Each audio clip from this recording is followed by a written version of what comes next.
Today, it is super important that banks think about bringing other technologies in outside of their core provider, outside of their legacy core provider, because the reality is that the legacy core suppliers today are not innovating. They're not innovating nearly as fast enough as community banks need in order to keep pace with the larger competitors. When a community bank decides it wants to do business with a technology provider outside of their legacy core, I think the first hurdle they have to get through is an emotional one, which is they don't want things to change, right? The system is running, their people are trained, their enterprise understands, their franchise understands how to use the technology, and by introducing another technology, a new technology, that's going to be something different for everybody.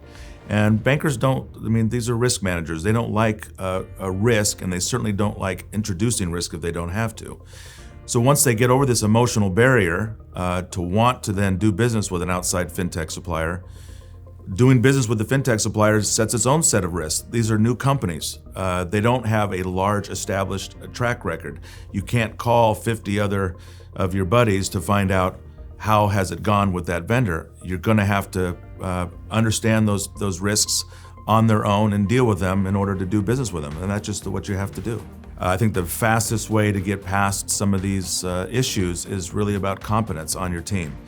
Banks have to begin to retain top talent, really sophisticated, intelligent technology business managers, classically trained CIOs, data scientists, these types of people, so that they can understand and translate those concerns, issues, and risks into language that the senior gray-haired management team that doesn't come from that generation can understand and be able to bless to go forward.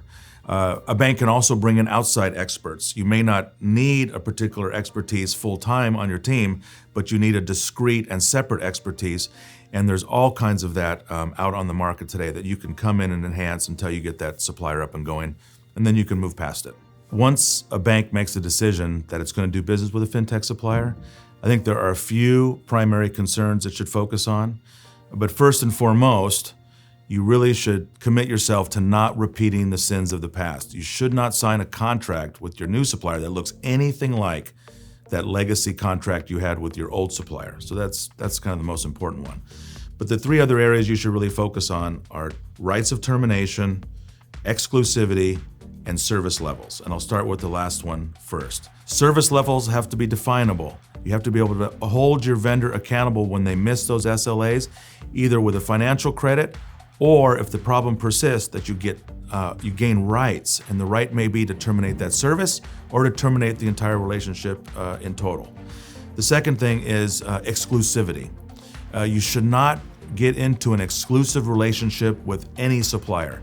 You should have the flexibility that if you want to change to another supplier or do business with a supplier that sells similar services, you should not have to go back to get permission from your incumbent supplier to do that. You should be able to run your business. And then the third one is rights of termination.